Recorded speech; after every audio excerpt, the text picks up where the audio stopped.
Oke, ya, oke. Iya, Bu. Eh, ini tadi ada beberapa mahasiswa yang saya minta ikut ke sini, Mas Uha. Ya Oh biar iya, Bu. karena kelasnya matrik atas ring berbenturan dengan ini. Jadi, ya selamat pagi adik-adik ya. Selamat pagi kita bersama-sama di sini melanjutkan kuliah terakhir Indo MS School. Bagaimana adik-adik semangat ya? Masih semangat nggak Mas Uha ini? Selamat datang. Wah, masih semangat sekali tadi. Oke. Dalam keadaan Ya. sehat. Ya Allah, Bu. Aja ya. Yang ditunggu-tunggu Kali Bu ini ini kita akan sepertinya film dengan judul dari kemarin-kemarin. Ya, ya. ada kelanjutan dari film sebelumnya dengan judul yang sama yang kita udah bahas Ini mungkin juga. ada di itu mungkin ya, ya. Oke, saya akan ini ya. Oke. Hmm. Ya, adik-adik, jadi ini sudah eh, lebih kepada bagaimana kita mengembangkan ya sesuatu yang sudah dipelajari di sebelumnya, yaitu pada teori modul ini ke kalau kemarin ya itu Mbak apa Mbak Naimah dengan Mbak Naimah menyiapkan tentang kaitannya dengan representasi grup atas ruang vektor ke representasi grup atas modul. Nah, kalau yang di sini ini Anda kemarin sudah dengan Pak Topo diingatkan kembali karena di pengantar struktur aljabar 2 di teori ring tidak selalu sampai ke unique factorization domain ya. Belum tentu sampai ke sana, maka diberikan dulu gitu ya. Jadi sebenarnya itu adalah bagian dari ring-ring khusus ya. Jadi ring khusus itu yang pertama adalah lapangan yang sangat kuat ya. Ring khusus itu adalah lapangan. Mengapa dia sangat kuat? Karena nanti dia akan berakibat kepada ring-ring khusus yang lain. Misalnya apa? Lapangan pasti merupakan daerah ideal utama. Mengapa, adik-adik? Mengapa lapangan merupakan daerah ideal utama? Masih ingat nggak? Ya, mengapa lapangan merupakan daerah ideal utama? Daerah ideal utama kan suatu ring yang setiap idealnya dibangun oleh satu elemen. Sementara pada lapangan idealnya hanya ada dua, yaitu ideal nol dan lapangan itu sendiri. Ideal nol dibangun oleh nol, lapangan itu sendiri dibangun oleh satu ya.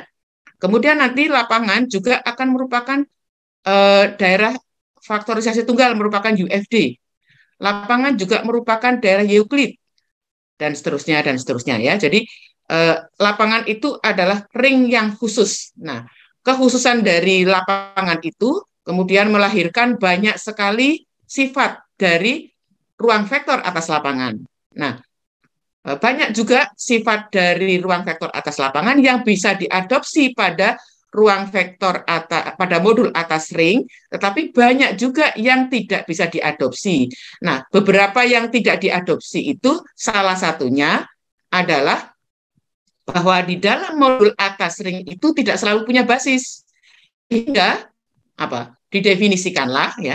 Kalau tidak selalu berlaku, itu di situ adalah kesempatan kita membuat suatu teori ya, suatu definisi, yaitu modul bebas. Nah, kemudian apa? Yang ingin saya sampaikan di sini, mari kita satu persatu ya di sini. Jadi nanti ada motivasi dulu, kemudian nanti bagaimana dari unique factorization domain kita akan mengembangkan ke unique factorization modul. Jadi dari UFD ke UFM. Nah, nanti kalau kalimatnya seperti itu kan adik-adik menjadi lebih apa ya, menjadi lebih ingat ya apa yang diberikan hari ini, yaitu bagaimana kita mengembangkan dari unique factorization domain yang sudah diterangkan oleh Pak Topo kemarin ke unique factorization module. Nah, ternyata ini ada dua cara. Yang pertama adalah dikenalkan oleh Lu, yaitu element wise approach, dan yang kedua adalah submodule approach yang dikenalkan oleh Profesor Marubayasi yang sekarang sedang bekerja sama bersama kami ya. Jadi ini ada joint project antara Profesor Marubayasi dan grup Aljabar beberapa teman di sana. Nah, kemudian juga ada pendekatan lain. Nanti saya hanya akan berikan sekilas untuk yang pendekatan lain. Nah, coba yang pertama ya, ini recall aja. Jadi recall aja untuk yang modul ya, sudah saya recall aja bahwa pada waktu kita mau bicara modul itu kita butuh tiga modal gitu ya. Mau bikin modul butuh 3 modal ya, jadi bukan modal madul ya, tahu nggak? Oke, nah ini udah saya kira itu. Kemudian nanti ini ada modulnya gitu ya, saya kira ini. Nah, jadi mengapa kita melakukan proses generalisasi? Beberapa suka bertanya seperti itu, sering bertanya mengapa perlu dilakukan generalisasi? Itu bukan sekedar melakukan perumuman, karena dengan kita melakukan generalisasi, maka skopnya akan menjadi lebih luas, ya. Menjadi apa? Skop yang kita bicarakan menjadi lebih luas. Jadi misalnya gitu ya, misalnya pada waktu kita bicara terkait dengan matrik atas lapangan yang sudah dipelajari di aljabar linear elementer gitu, di sana itu kan matrik itu bisa dipandang sebagai transformasi linier ya dari ruang vektor Rn ke ruang vektor Rm. Nah, kemudian nanti pada waktu kita bicara matrik atas ring, yang tadi saya di kuliah bersama adik-adik ini, nanti matrik atas ring itu akan bisa kita pandang sebagai homomorfisme dari modul Rn, jadi kalau ringnya R, Rn ke modul Rm, ya, modul Rm. Nah, nanti ini perilakunya berbeda. Pada saat dulu Anda mendapatkan sebagai transformasi linier dari Fn ke Fm dengan pada waktu dikembangkan ke matriks homomorfisme dari Rn ke Rn. Nah, jadi nanti skopnya bisa menjadi lebih luas. Nah, di sini coba adik-adik ya, saya ajak Anda melihat dari sisi yang lain. Coba di sini. Ini. Contohnya pertama, saya ingatkan contoh-contoh yang sederhana aja, bahwa setiap ruang vektor merupakan modul atas lapangannya. Oke ya? Clear ya? Setiap grup komutatif merupakan modul atas ring bilangan bulat. Nah, yang terakhir inilah yang akan saya tandaskan untuk membawa diskusi kita pada kuliah hari ini, yaitu bahwa setiap ring dengan elemen satuan itu selalu dapat dipandang sebagai modul atas dirinya sendiri. Adik-adik sudah tahu semua ya. Nah, dari sini, jadi ini ya, kalau kita tuliskan dengan implikasi, jadi kalau R itu adalah ring dengan elemen satuan, maka R itu dapat dipandang sebagai modul atas R. Nah, muncul pertanyaan, ya. Di dalam ring itu kan banyak konsep-konsep yang sudah Anda kenal. Misalnya apa contohnya? Misalnya saja di dalam ring itu, contohnya ya, misalnya adalah kalau kita punya ring yang merupakan daerah ideal utama, gitu, apakah kita bisa mengembangkan ke konsep modul utama, begitu ya, modul utama, daerah ideal utama, apakah bisa dikembangkan ke modul utama? Itu mudah. Karena daerah ideal utama itu adalah suatu daerah integral yang setiap idealnya dibangun oleh satu elemen. Maka membawa konsep modul utama gitu ya, itu menjadi mudah. Kalau setiap submodulnya gitu ya, setiap submodulnya dapat dibangun oleh satu elemen. Nah, berbeda pada saat kita bicara konsep khusus di dalam ring yang sudah kita dipelajari bersama Pak Topo, yaitu Unit Factorization Domain ya, UFD itu bagaimana kita bisa membawa ke konsep Unique Factorization Modul. Mengapa tidak semudah pada waktu membawa daerah ideal utama ke modul utama? Nah, karena apa? Karena di dalam Unique Factorization Domain itu, dalam UFD itu, pendefinisiannya kan apa? Setiap elemennya dapat difaktorkan atas faktor-faktor tak tereduksi, gitu ya, tak tereduksi. Faktor-faktor tak tereduksi secara tunggal. Nah, pada saat kita bicara modul, gitu ya, pada bicara modul, itu kita tidak mudah untuk mendefinisikan faktorisasi elemen pada modul itu, gitu loh. Nah, oleh karena itu muncullah beberapa konsep. Nah, konsep yang pertama itu yang oleh Lu, nah konsep yang kedua itu oleh Pak Profesor Marubayasi. Jadi apa yang ingin saya sampaikan di sini adalah bahwa ide munculnya pertanyaan kalau interpretasi grup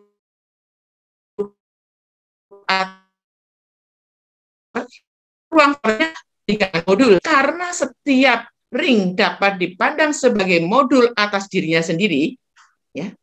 Karena setiap ring sebagai modul atas dirinya sendiri, pertanyaannya adalah apa?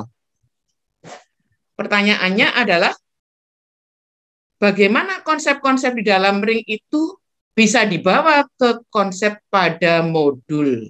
Nah, seperti itu. Jadi R sebagai modul atas dirinya sendiri R, jadi ringnya grup abelianya R, ringnya R gitu loh. Nah, kalau grup abelianya ini diganti sembarang M gitu. Nah, bagaimana konsep ini bisa dibawa ke modul gitu ya, ke modul. Jadi kalau ada menggambarkan begini ya, saya pakai ini aja ya. Jadi kalau ini adalah R, ini adalah R gitu ya. Nah, kemudian pada saat R-nya itu diganti sembarang M gitu, ini R, ini apakah ini masih bisa kerja, masih bisa bekerja begitu. Nah, kira-kira seperti itu ya sebagai awal dari diskusi kita. Nah, kemudian maaf ya, ini caranya menghapus gimana? Ya apain Mas Antonitnya? Di atas itu ada annotation-nya, itu clear annotation. Ya, clear. Terus pakai clear-nya yang mana? Clear for all, Bu. Udah ini aja ya. Oh iya. Annotation. Oke. Ya, oke. Oh, udahlah. Hilang. Ini saya bodoh ini masalah ini ya. Gimana Mas? Annotation ini di clear. Clear annotation ya. Di iris itu kok nggak mau ya? Oh, kok bisa. Oke, maaf ya. Ini nggak apa-apa. Nenek itu gini nih. Oke. Apa? Di annotation ditutup ya? Ya, Bu. Sudah, Bu. Oke. Nah, jadi sekarang ini ya, udah ya. Yang ini udah clear belum? Karena kalau ini nggak clear, nggak baik untuk adik-adik mengikuti terus ini ya. Jadi clear ya. Jadi bedanya antara yang teori representasi atas ruang vektor ke representasi atas modul, kita mengganti modalnya. Teori representasi kan modalnya apa? Teori representasi modalnya itu kan harus ada ruang vektor, harus ada grup gitu ya, harus ada fungsi dari grupnya itu ke GLF gitu ya, ke grup linearnya. Nah, kalau fungsinya itu merupakan homomorfisme grup, kita katakan dia representasi grup G atas ruang vektor V itu. Nah, kemudian kemarin diterangkan oleh Mbak Naimah itu V-nya itu diganti dengan modul begitu. Jadi modalnya diganti. Seperti pada waktu kita dari ruang vektor ke modul. Yang diganti adalah di sana modalnya adalah diganti apa? F-nya diganti dengan yang lebih umum yaitu R. Nah, kalau ini kita mempunyai sifat bahwa setiap ring dengan elemen satuan dapat dipandang sebagai modul atas dirinya sendiri. Nah, kemudian apa? Pertanyaannya, kalau R-nya ini bukan dirinya sendiri gitu loh, diganti dengan sembarang modul M atas R itu. Nah, apakah konsep-konsep di dalam ring itu bisa diangkat ke modul? Ini sudah banyak sekali yang dibicarakan, didiskusikan banyak sekali. Nah, pada kesempatan ini sesuatu yang sedang kita lakukan bersama Pak Maru itu adalah mengangkat konsep-konsep unique factorization domain ke unique factorization modul. Oke. Nah, sekarang ini dengan approach-nya si Lu gitu ya. Nah, jadi ini saya tidak akan bicarakan lagi di sini. Ini karena saya mengambil dari pernah yang kuliah. Ini masih kaitannya dengan daerah integral, dari UFD ya. Saya kira saya tidak akan bicara di sini. Ini juga tidak. Nah, kemudian kalau Anda lihat ini, coba. Kalau Anda lihat akibat 220, coba. Atau kalau Anda lihat yang ini saja, yang teorema 224. Kira-kira akan muncul pertanyaan apa, adik-adik?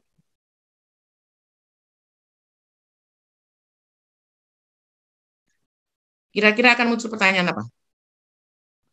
Kalau D itu daerah ideal utama, daerah ideal utama Anda sudah tahu ya, daerah integral yang setiap idealnya dibangun oleh satu elemen, gitu ya. Nah, kemudian nanti apa? Maka setiap daerah ideal utama ternyata merupakan UFD. Nah, kalau ini nanti Anda berhasil bicara tentang, pertama kan harus mendefinisikan dulu UFM ya. Nanti apa? Apakah konsep mengangkat UFD ke UFM itu nanti akan berdampak pada diangkatnya sifat-sifat pada UFD itu. Misalnya saja nomor teorema 224 ya, nanti kalau sudah berhasil mendefinisikan, nanti akan muncul pertanyaan baru. Itu apa? Apakah kalau kita mempunyai modul yang setiap submodulnya dibangun oleh satu elemen, apakah nanti modul itu juga akan merupakan UFM gitu, misalnya seperti itu, misalnya. Ya nanti kalau kita udah berhasil ya. Jadi ini hanya untuk kayak semacam di dalam pikiran kita semua, di dalam pikiran adik-adik itu, pada waktu kita melakukan generalisasi, nanti itu apa? Pertanyaannya, apakah sifat-sifat pada objek yang kita generalkan itu masih terangkat ke hasil generalisasinya. Ya, contohnya ini misalnya. Nah, kemudian ini kalau Anda sudah bicara tentang keprimaan ya, keprimaan suatu elemen di dalam daerah ideal utama, di dalam ring ya, keprimaan suatu elemen di dalam daerah integral gitu aja ya, daerah integral. Maka apa? Pada saat kita bicara unique factorization domain, ya kemarin dengan Pak Topo, itu pasti ada kaitannya dengan tak tereduksi, prima, primitif, ya dan sebagainya ya. Maka nanti apa?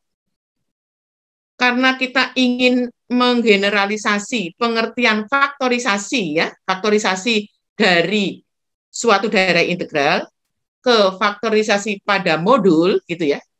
Maka apa? Kita harus mendefinisikan dulu juga pengertian dengan elemen prima di dalam suatu modul. Nah, bagaimana elemen prima di dalam suatu modul itu didefinisikan? Nah, alatnya apa? Alatnya adalah kita membentuk submodul prima. Mendefinisikan submodul prima. Jadi suatu pendefinisian dari elemen prima di dalam modul itu, gitu ya, nanti didefinisikan melalui submodul prima. Submodul prima. Ya, seperti itu. Nah, saya kira ini notasi-notasi yang nanti dibutuhkan karena pada saat kita bicara UFD, pada waktu kita bicara unique factorization domain kan setiap elemennya dapat dinyatakan secara tunggal sebagai hasil kali elemen unit tak reduksi atau elemen unit dengan prima dan sebagainya ya. Silahkan Anda ingat kembali kemarin dengan Pak Topo. Nah, jadi nanti di sini kita juga akan bicara tentang elemen prima di dalam di dalam modul ya, di dalam modul. Sebagai elemen prima itu adalah elemen di dalam elemen di dalam EM-nya itu adalah elemen di dalam modulnya ya, elemen di dalam modulnya. Nah, ini nanti ada beberapa pengertian ya. Jadi di sini ini di sini nanti ada elemen torsi. Karena apa? Pada waktu kita membatasi bicara UFD, pada waktu kita bicara unique factorization domain, maka asumsi pertama apa? Pada waktu kita bicara unique factorization domain, asumsi pertama D-nya itu harus apa dulu? Daerah integral ya, Dedek ya. Jadi apa? Daerah integral D disebut daerah ideal utama, disebut daerah faktorisasi tunggal kalau apa? Jadi ada asumsi D-nya itu daerah integral dulu. Karena ada sesuatu yang mengganggu ini kalau tidak diasumsikan itu. Karena kalau ringnya itu mempunyai kalau ringnya itu mempunyai pembagi nol gitu, mempunyai pembagi nol, ini ada bahayanya kalau kita kalikan gitu loh. Kan bisa hasilnya bisa nol gitu tak? Jadi 2 misalnya ya, 2 di dalam Z6 itu kan tidak nol. 3 di dalam Z6 juga tidak nol, tapi 2 kali 3 nol begitu. Jadi mengapa ahli membatasi diri pada waktu mendefinisikan UFD ke daerah integral itu karena menginginkan tidak terjadi terjadi hasil kali elemen tak nol menghasilkan hasil kali 2 elemen tak nol menghasilkan nol begitu. Jadi seperti itu. Jadi ini pada waktu kita mengembangkan suatu konsep gitu ya, konsep itu diharapkan itu dijamin berjalan gitu. Nah, sehingga pada waktu kita bicara unique factorization domain, mengapa sebagai definisinya sebagai setiap elemennya dapat difaktorkan secara tunggal itu, penfaktoran itu kan mengalihkan ya elemen dengan elemen. Nah, ini akan rusak pada waktu kita mempunyai 2 elemennya itu, di situ dimungkinkan suatu elemen yang bukan yang pembagi nol, yang merupakan pembagi nol seperti itu.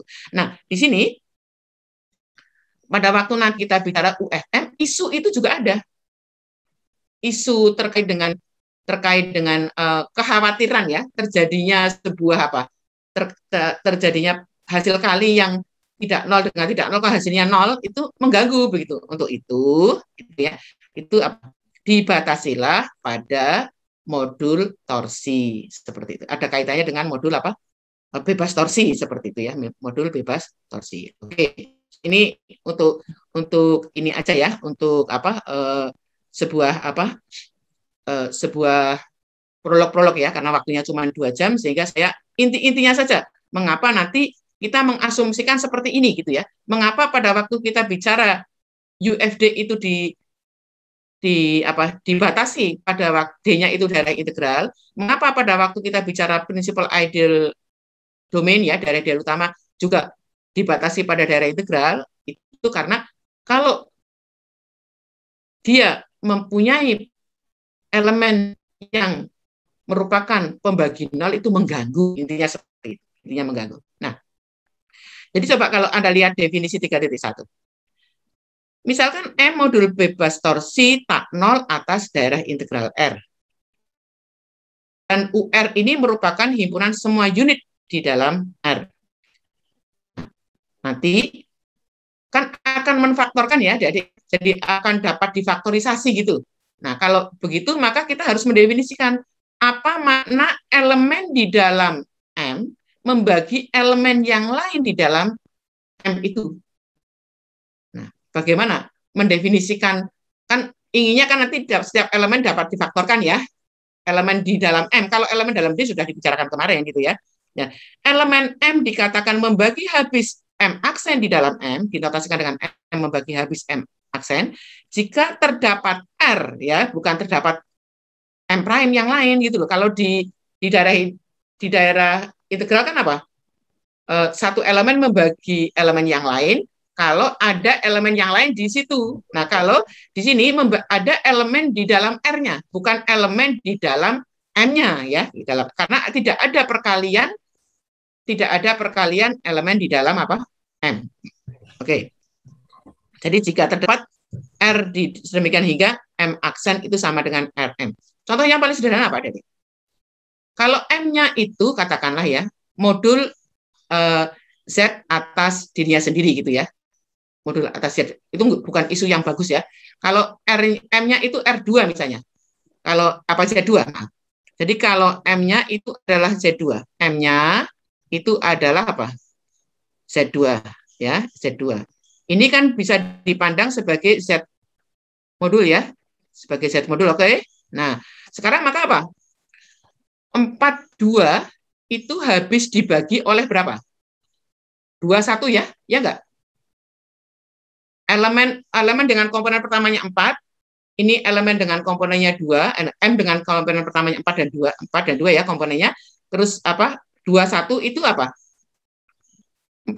itu habis dibagi oleh 21 ya, karena ada elemen 2 gitu loh, misalnya seperti itu. Oke ya, saya kira ini tidak ada masalah. Oke, saya kira ini pengertian-pengertian seperti ini tidak ada masalah. Oke, ya, oke, oke, oke ya. Jadi itu, nah, ini clear ya. Saya udah lihat itu.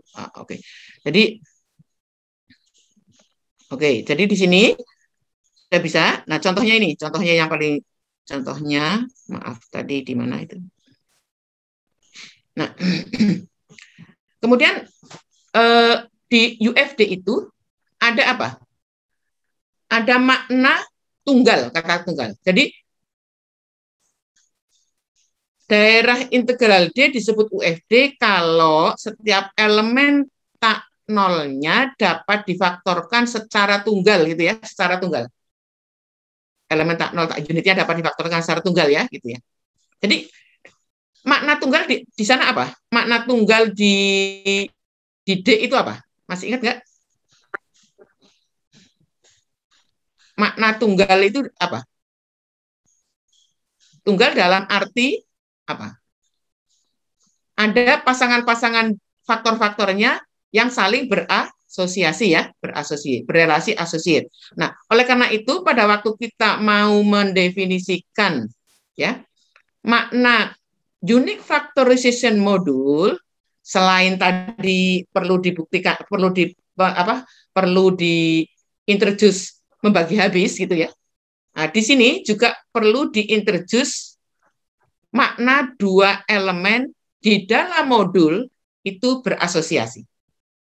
Ya, definisinya adalah 3, 2 ini. Jadi diberikan modul M yang bebas torsi ya. Jadi ini kalau di sana daerah integral, kalau di sini bebas torsi, atas daerah integral R, jadi R-nya juga daerah integral, supaya nggak mengganggu gitu loh, supaya tidak mengganggu, karena mengganggu nih kalau R-nya bukan daerah integral. Dan Anda mempunyai 2 elemen di dalam M, ya. Jika M membagi habis M aksen, dan M aksen membagi habis M, maka 2 elemen tersebut disebut saling berasosiasi. Ya, yaitu di M tilde M aksen. Nah, contohnya apa? Kalau di Z2, adik-adik. Yang gampang aja contohnya apa? Kalau Anda tadi sudah bisa membayangkan mengapa 42 itu habis dibagi oleh 21 gitu loh. Maka apa? Maka Anda sudah bisa membayangkan ya. Bisa membayangkan ya, berasosiasi itu contohnya apa? Contoh yang paling sederhana saja. Contohnya ya misalnya aja ya, 21 dengan min 2 min 1 itu. 21 dengan min 2 min 1 itu berasosiasi karena 21 itu sama dengan min 1 kali min 2 min 1 dan min 2 min 1 itu akan sama dengan gitu ya. Min 2 min 1 akan sama dengan min dari 1 dikalikan 21 ya. Saya kira clear ya, nggak ada masalah ya. Nah, jadi ini contoh-contoh yang sudah saya inikan ya, saya kira seperti itu. Nah, di sana pada waktu kita nanti mau mengangkat ya, mau mengangkat apa? Mau mengangkat definisi UFD ke UFM, mau dari ring ya, dari daerah integral ke modul gitu ya, ke modul, itu nanti dibutuhkan apa? Tadi pengertian membagi habis, kemudian pengertian berasosiasi, kemudian diperlukan pengertian elemen tak tereduksi ya, dan elemen prima ya, elemen prima. Maka dari itu, ini kita definisikan dulu semua itu yang nantinya itu kira-kira dibutuhkan kita definisikan ya. Jadi di sini. Jadi kalau Anda mempunyai M modul bebas torsi atas ring R ya, dan M elemen tak nol di M, elemen M disebut tak tereduksi di M jika M sama dengan AM aksen mengakibatkan ya A-nya itu anggota dari UR. Jadi apa?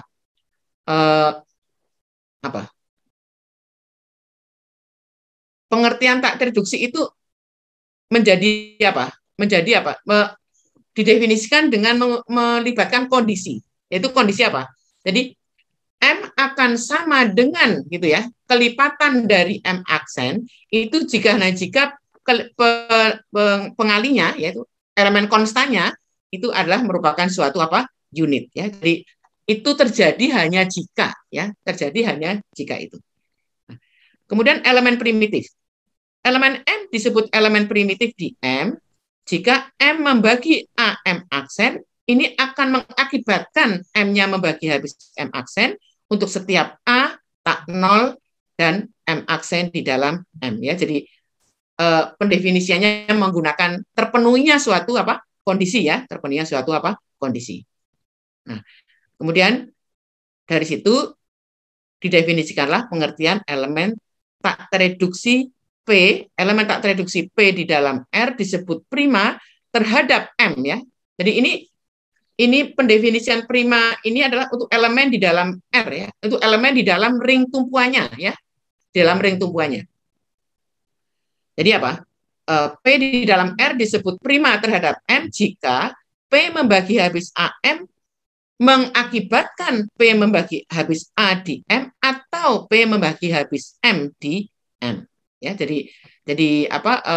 Kalau elemen prima di ring kan apa? Masih ingat adik-adik? Suatu elemen P dikatakan prima kalau P membagi habis AB, maka P membagi habis A atau P membagi habis B, gitu ya. Nah, di sini elemen prima pada waktu kita bicara modul itu, maka apa? Elemen tak tereduksi di dalam modul ini didefinisikan dengan maaf tadi elemen tak tereduksi ya. Itu didefinisikan dengan cara seperti ini. Ya, ini adalah pengembangannya saja. Jadi ini adalah kita mengumpulkan gitu ya, mengumpulkan notasi-notasi yang nanti diperlukan untuk mengangkat ya, untuk mengangkat apa?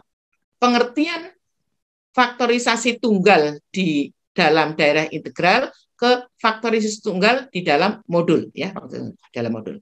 Jadi ini diberikan contohnya apa? M-nya itu Z2, R tentu saja R-nya yang paling mudah itu adalah Z gitu ya. Nanti vektor ya 2 3 ini di M merupakan elemen tak tereduksi sekaligus dia primitif ya. Sementara elemen 2 di dalam R ini merupakan elemen prima terhadap M. Mengapa? Anda lihat aja apakah definisinya itu terpenuhi ya. Definisinya itu akan terpenuhi atau tidak. Nanti Anda lihat saja ya, nanti atau bisa diskusi dengan Mas Musa nanti ya. Nah, sekarang ini dari di dalam daerah integral, Anda mempunyai hubungan antara elemen prima, elemen primitif, elemen tak tereduksi, begitu ya. Nah, bagaimana? Apakah ada dampak-dampak dari sifat-sifat hubungan-hubungan itu yang bisa dibawa ke modul? Jadi, di sini kalau M-nya itu adalah modul atas R, jika M-nya elemen primitif, maka M-nya merupakan elemen tak tereduksi. Ini pembuktiannya tidak terlalu sulit, hanya mengikuti apa definisi-definisi di atas tadi ya. Nah, nanti di sini juga kita itu memerlukan beberapa sifat yang kemudian nanti itu akan dipakai untuk menurunkan suatu sifat yang lain ya. Jadi coba seperti ini. Jadi kalau M ini adalah modul atas R, N itu submodul di dalam M ya. Jadi Anda punya apa? Anda punya F ya. Anda punya M, Anda punya R itu ya. Kemudian ada submodul N di dalam M. Nih. Himpunan apa? Submodul N dikatakan murni, pure submodul. Jika untuk setiap A anggota R, maka AM diiris dengan N itu akan sama dengan AN ya. Jadi ini kondisi ini nanti dibutuhkan untuk menurunkan beberapa sifat ya, beberapa sifat. Jadi saya tidak akan terlalu lama di sini. Nah, ini itu kan kondisi-kondisi yang mengarah kepada apa yang kita inginkan nanti ya. Mengarah kepada kaitannya dengan UFD dengan apa? UFM. Nah, Nanti ini ada kaitannya dengan apa? Kesiklisan antara submodul murni dengan apa? Dengan submodul siklis gitu ya. Nah, ini tidak akan saya bicarakan di sini. Nah, di sini masuklah kita ke definisi dari unique factorization modul versi apa? Versi elemen by elemen ya. Jadi ini saya tandaskan, ini adalah versi elemen by elemen. Jadi kalau di dalam unique factorization modul domain, pendefinisian dia merupakan daerah faktorisasi tunggal itu kan elemen wise ya, yaitu setiap elemennya dapat dinyatakan secara tunggal sebagai hasil kali bla bla bla gitu ya dan seterusnya. Nah, ini kita mengarah ke sana. Jadi lu itu introduce kepada kita bagaimana kita bertahan pada elemen wise walaupun gitu ya, walaupun di dalam M itu tidak ada operasi perkalian begitu. Karena kan menfaktorkan kan harus ada perkalian ya. Di situ kemudian ada bumbu-bumbu, ada notasi-notasi, ada sifat-sifat yang nanti diperlukan di dalam mendefinisikan UFM ini. Ya, UFM ini.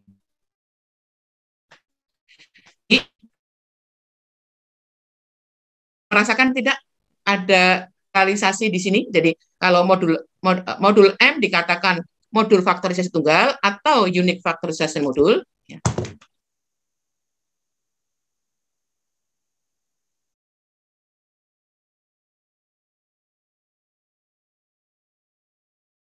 Mengapa? Karena di dalam M kan nggak ada elemen unitnya, tak? Nah, jadi elemen X di dalam M, elemen tak 0 X di dalam M, ini mempunyai faktorisasi tak reduksi, yaitu X itu dapat dinyatakan sebagai A1, A2, ya hasil kali A1, A2 sampai dengan AR, M ya. Jadi bukan M1, M2. Jadi bukan M1 apa M2, tapi apa? A1, A2, AN, M dengan apa syaratnya? A1, A2, AN ini merupakan elemen tak tereduksi di R dan M-nya merupakan elemen tak tereduksi di M gitu ya. Jadi tidak apa kalau di UFD kan apa? Kemarin apa? P1, P2 gitu ya. Semuanya elemen di D. Nah, ini itu pengalinya apa? Skalarnya itu adalah elemen-elemen di R. Jadi elemen-elemen di R. Jadi kalau apa? X itu dapat dinyatakan sebagai gitu ya. Hasil kali skalar elemen di R dengan elemen di M, tapi hasil kali skalarnya itu ada syaratnya. Hasil kali skalarnya merupakan hasil kali elemen-elemen tak tereduksi di R dan M-nya merupakan elemen tak tereduksi di M. Nah, tunggalnya itu apa? Kalau X-nya sama dengan hasil kali A1, A2, AN sampai M dan B1, B2, B3, M aksen, dua merupakan faktorisasi tak reduksi, maka nanti apa? Panjangnya harus sama.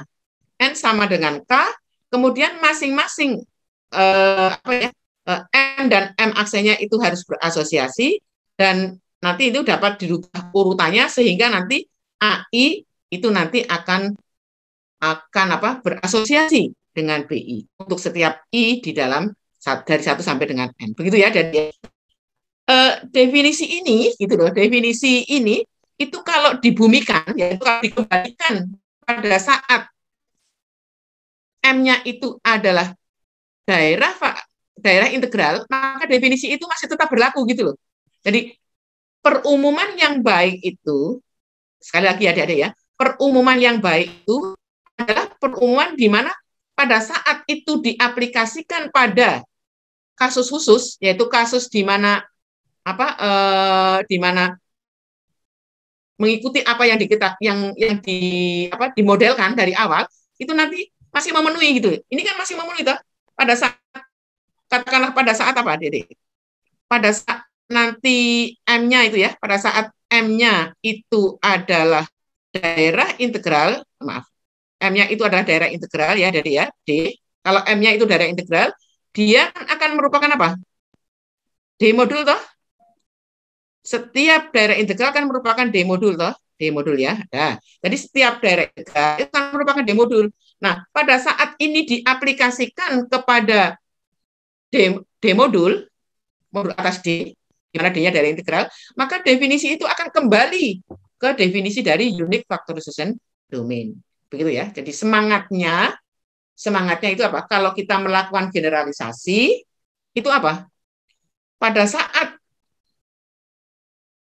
hasil generalisasi itu diaplikasikan untuk keadaan yang khusus, gitu, yaitu keadaan di mana D-nya daerah integral, maka ini akan tetap well defined, tetap terdefinisi seperti sedia kala, gitu.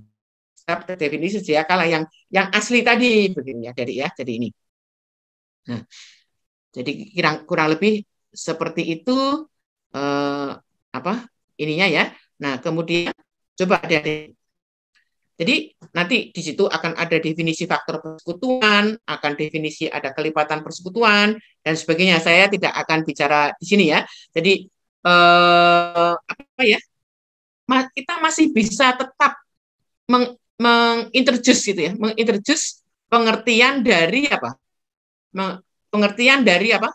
Kita dapat mengintroduce pengertian-pengertian yang sudah ada di unique factors and domain ke sini terkait dengan di sana kan pembagi sekutu terbesar, LCM juga ada, itu nanti ini akan mengapa itu dibutuhkan? Karena itu adalah memberikan eksistensi ya dari pembagi sekutu terbesar itu menjadi sangat penting ya, menjadi sangat penting. Oke. Nah, oke ya, jadi saya tidak akan di sini. Nah, inilah kalau di dalam unique factorization domain, Anda mempunyai syarat perlu dan cukup agar suatu ring itu merupakan apa? Kalau Anda mempunyai daerah integral, apa syarat perlu dan cukupnya dia menjadi sebuah unique factorization domain? Kan ada berbagai macam syarat perlu dan cukup dan juga ada hubungan antara daerah utama, hubungannya dengan daerah Euclid, hubungannya dengan daerah faktorisasi tunggal dan sebagainya ya. Nah, dari sini ini adalah sifat yang mengatakan karakter dari atau ciri-ciri dari suatu modul atas daerah faktorisasi tunggal yang nanti akan merupakan unique factorization modul. Yang pertama coba adik-adik, kalau Anda membaca satu itu ekuivalen dengan dua itu ya. Itu kira-kira kalau dikaitkan dengan unique factorization domain itu apa? Ini nanti yang akan menjadi apa? Ini nanti yang akan menjadi proyeknya ya. Ya Mas Musa ya. Mas Musa sudah menuliskan di sana. Jadi nanti ini kita tidak akan diskusikan di sini, nggak mungkin ya. Kita akan diskusikan di sini. Jadi di sini ada 6 pernyataan yang saya itu ya. Jadi yang pertama adalah bahwa kalau M-nya atas R merupakan UFM, maka nanti akan berlaku setiap elemen tak tereduksi di M merupakan elemen primitif. Dan tentu saja sebaliknya, setiap elemen tak tereduksi di M merupakan elemen primitif, maka M-nya merupakan modul UFM. Kondisinya tidak cukup kalau apa? Kondisinya tidak cukup kalau R-nya bukan UFD. Kalau R-nya hanya daerah integral nggak cukup. Ini adalah kondisi mana modulnya itu bertumpu pada ring yang juga merupakan unique factorization domain. Ya, ini ya. Jadi ini adalah kondisi yang sangat spesial, ya, yang sangat spesial. Nah, jadi ini nanti kondisi yang 1 dan 2 ini adik-adik akan diminta, mungkin saya tidak tahu kelompok yang mana ya. Kita sudah diskusi dengan Mas Musa bahwa ini itu menjadikan proyek ya nanti di situ. Oke. Nah, coba nanti coba ini yang kedua yang teorema 312 ini juga akan menjadi proyek ya, menjadi proyek. Saya minta maaf ini tak charge dulu sebentar. Coba adik baca dulu.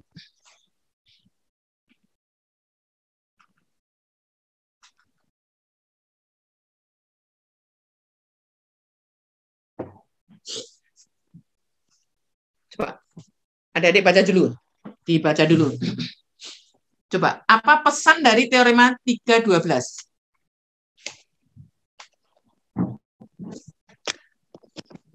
Apa pesan dari teorema 312? Coba.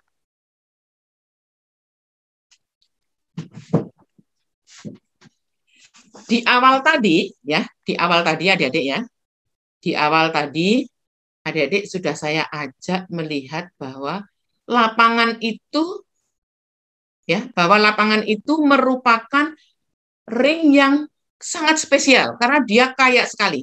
Dia mempunyai sifat, dia merupakan daerah ideal utama, dia merupakan daerah faktorisasi tunggal, dia merupakan daerah Euclid gitu ya.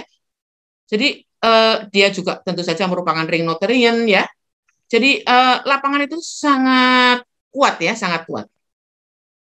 Ya. Walaupun nanti masih ada algebraically closed field ya, masih lapangan yang masih ditambahi lagi, yaitu setiap akarnya nanti ada di situ lagi gitu loh ya. Itu nanti. Tapi lapangan secara umum itu sudah mengcover sifat-sifat dari ring-ring khusus. Ya. Coba kalau adik-adik melihat teorema 312 ini, gitu tuh. Kira-kira hubungannya dengan apa? Kira-kira ini adalah menjawab pertanyaan apa gitu aja. Kalau dikaitkan dengan tadi yang saya ingatkan kembali, bahwa lapangan itu merupakan apa? Merupakan UFD ya. Kira-kira bisa nggak menunjukkannya bagaimana? Mengapa lapangan merupakan UFD? Mengapa lapangan merupakan UFD? Kira-kira gimana? Ayo kita diskusi. Yang ngomong jangan saya terus. Ini kan masih pengetahuan yang simpel-simpel ya. Daerah ideal utama, Bu. Ya, karena lapangan merupakan daerah ideal utama. Daerah ideal utama merupakan daerah faktorisasi tunggal. Oke ya. Nah, kemudian muncul pertanyaan apa? Setelah Anda sudah diintroduce UFD, kemudian bisa diangkat ke apa? Bisa diangkat kemana? Ke UFM gitu. Maka pertanyaannya apa?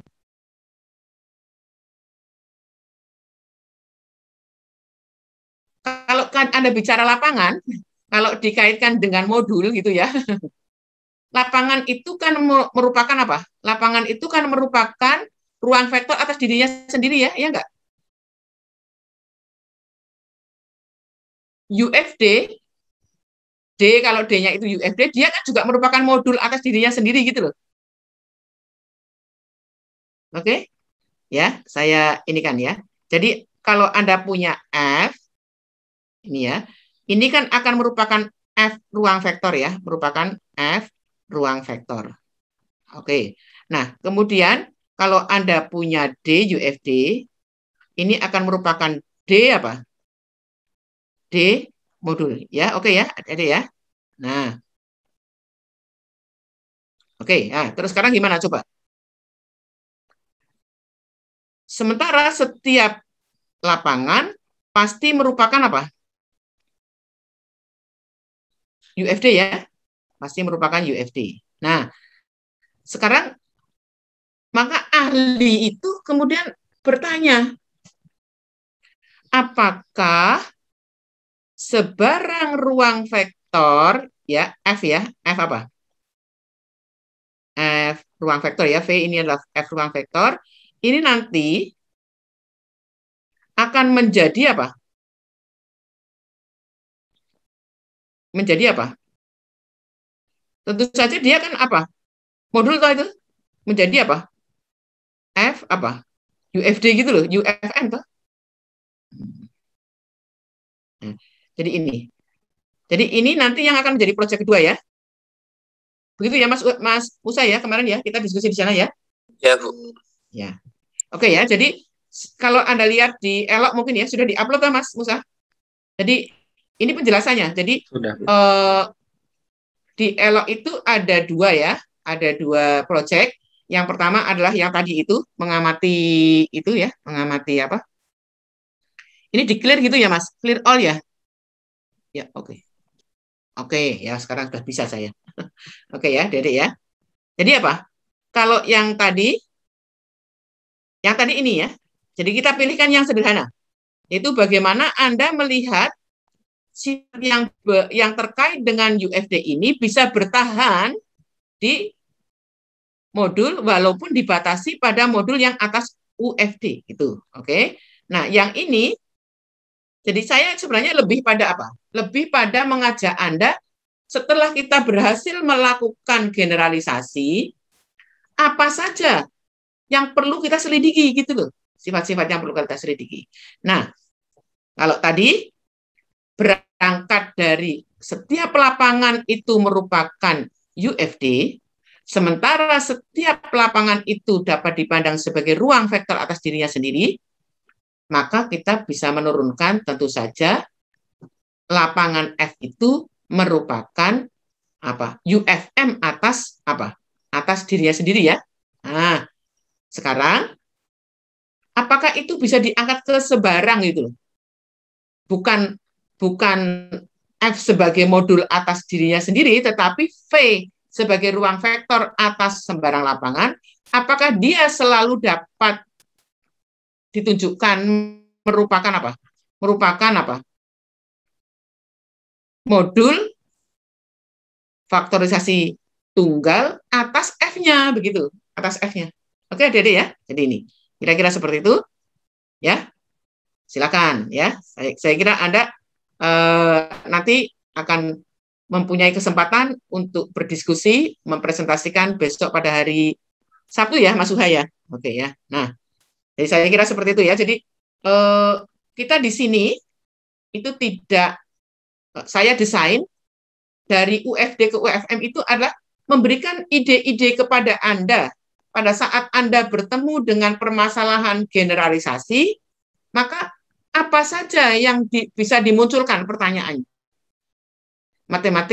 Mathematician itu kan problem solver ya. Jadi pada saat bertemu dengan suatu sifat yang belum tentu berlaku, kemudian kita lakukan perhitungan. Nah, syaratnya apa supaya berlaku dan sebagainya ya. Dan ini saya kira ini juga ada sifat yang lain. Saya tidak akan bicarakan di sini ya. Jadi untuk proyeknya tadi sudah clear ya, sudah clear. Nah yang kedua, nah ini itu tadi yang elemen wise ya, yang diintroduce oleh Lu ya, yang diintroduce oleh Lu. Nah yang ini adalah yang submodule approach yang diintroduce oleh Profesor Marubayashi. Profesor Marubayashi itu sebenarnya melihatnya dari sifat-sifat yang dikaitkan dengan idealnya. Jadi pada waktu kita mempunyai suatu daerah integral, katakanlah kita mempunyai UFD, maka kita bisa melihat sifat-sifatnya dikaitkan dengan sifat-sifat dari idealnya. Nah, sementara kalau kita bicara ideal di dalam suatu daerah integral, kita bisa memperumum ke submodul pada modul begitu. Oleh karena itu, pendekatan submodul ini sebenarnya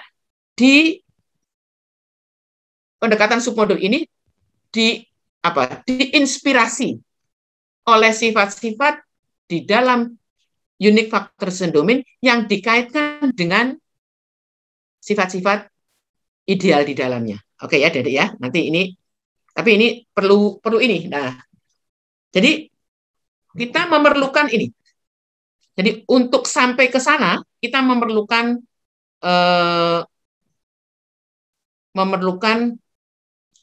konsep nanti ada fraksional ideal. Apa fraksional ideal? Itu dikaitkan dengan kalau kita mempunyai daerah integral D, maka Anda akan mempunyai lapangan hasil baginya ya. Saya kira mungkin sudah diterangkan ya. Jadi ini sekilas saja. Jadi apa hubungan antara Z dengan Q? Z itu adalah daerah integral, Q itu merupakan lapangan. Tapi Q itu merupakan dapat dinyatakan sebagai pecahan ya. A per B di mana A dan B-nya anggota dari Z dan B-nya tidak nol. Nah, kemudian itu bisa diperumum ke sembarang daerah integral. Yaitu pada saat Anda mempunyai daerah integral D, Anda bisa introduce relasi ekuivalensi antara elemen-elemen di dalam D cross D minus 0 dengan definisi ini ya. Ini definisinya mengikuti sifat dari apa? bahwa kalau Anda punya, mengapa setengah sama dengan 2/4? Karena 1 kali 2. Mengapa setengah 1/2? Mengapa sama dengan 2/4? Karena 1 kali 4 sama dengan 2 kali 2 ya. Mengapa 1/2 sama dengan 3/6? Karena 1 kali 6 sama dengan 2 kali 3, dan seterusnya ya. Itu relasi kesamaan pada dua bilangan rasional. Nah, ini didefinisikan relasi seperti ini, kemudian dibentuk kelas-kelas ekuivalensinya, kemudian KID ini akan dapat dibentuk operasi penjumlahan pada KID, dan dia merupakan grup abelian. Nah, karena KID merupakan grup abelian, ya, karena KID merupakan grup abelian, maka itu bisa menjadi modal pertama untuk menjadi sebuah modul, ya. Jadi biasanya kan bicara ini untuk mengarah ke lapangan ya. Ini kita melihatnya KID-nya itu sebagai grup abelian. Grup abelian isinya apa? Isinya adalah kelas-kelas ekuivalensi yang diakibatkan oleh relasi ini ya. Jadi ini adalah KID itu adalah himpunan P per Q dengan PQ anggota D cross D minus 0. P per Q ini adalah notasi kelas ekuivalensi yang diwakili oleh P per Q. Nah, pada himpunan KID itu dapat didefinisikan operasi penjumlahan. Operasi penjumlahannya seperti operasi penjumlahan yang sudah kita kenal di dalam bilangan rasional. Jadi P1 per Q1 ditambah P2 per Q2 sama dengan ini, dan sudah sangat mudah ditunjukkan bahwa dia merupakan relasi operasi yang well defined ya. Nah, saya tidak akan di sini. Nah, kemudian begini. Di sini. Nah, ini dulu. Jadi kita sudah punya modal pertama untuk menjadi modul, yaitu KID terhadap KID merupakan ini. Kemudian kalau kita ambil ringnya itu D sendiri, ya, kalau kita ambil ringnya D sendiri, maka kita bisa mengambil dan kita bisa mendefinisikan operasi pergandaan dengan skalar, yaitu D dikalikan dengan P per Q sama dengan DP per Q. Nah, ini nanti saya sudah pesan ke Mas Musa, ini nanti tunjukkanlah ya bersama-sama bahwa ini merupakan operasi yang well defined. Mengapa perlu ditunjukkan well defined? Karena Anda tidak mengoperasikan sekedar elemen dengan elemen, tetapi elemen dengan elemen yang bentuknya kelas. Ya, jadi kelas ini, kelas dari P per Q ini bisa diwakili oleh elemen yang lain, misalnya ya. Kalau P per Q ini ya misalnya, ini sama dengan P aksen per Q aksen itu ya, Q aksen. Nah, nanti Anda harus menunjukkan bahwa D P per Q ini harus sama dengan D P aksen per Q aksen ya. Jadi untuk menunjukkan bahwa dia well defined. Oke.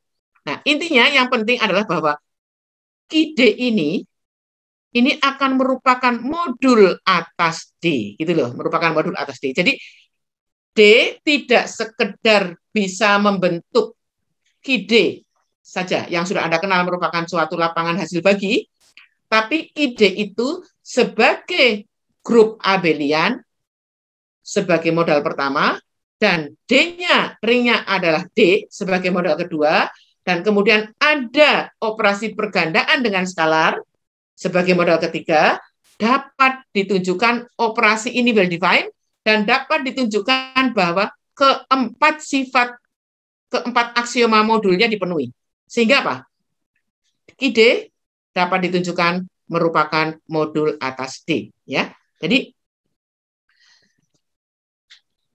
seperti ini ya.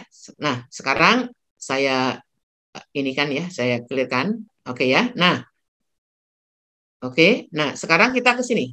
Nah, ini kalau kita ini mau ilustrasikan gitu ya. Jadi ini mungkin yang merah aja ya. Oke, yang merah aja. Oke. Atau yang ini. Jadi Anda punya apa? Anda awalnya punya apa? Anda punya D. Kemudian Anda punya KID gitu ya, Dedek ya. Ini grup abelian. Kemudian Anda punya operasi. Jadi kalau Anda punya di sini D, Anda punya P per Q gitu ya.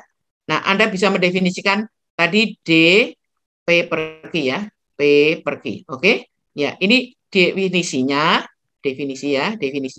adalah DP per Q. Oke, DP per Q. Oke ya. Nah, dari ilustrasi ini, gitu ya. Nanti kalau Anda mempunyai suatu ya, kalau Anda mempunyai apa? Kalau ini saya ganti ini. Jadi kalau Anda mempunyai suatu himpunan bagian di sini, dan Anda juga misalnya punya himpunan bagian di sini, nanti Anda akan bisa bermain-main dengan kondisi himpunan bagian ini menjadi beberapa notasi sebagai berikut, beberapa definisi sebagai berikut ya. Coba adik-adik ya. Jadi ini seperti ini, saya akan ke sini. Nah, ini. Jadi dari situlah kemudian muncul pengertian fraksional D ideal. Jadi kalau D-nya dari integral, tadi terbentuk ide untuk mempersingkat saya tuliskan dengan K saja, menggunakan konsep K sebagai modul atas D, dapat didefinisikan fraksional D ideal. Itu apa? Mulainya dari mana? Jadi kalau Anda bisa mengambil sebuah, kalau Anda mempunyai suatu submodul tak nol di K, ya. Jadi tadi apa? Submodul tak nol di K, jadi ini kan tadi apa?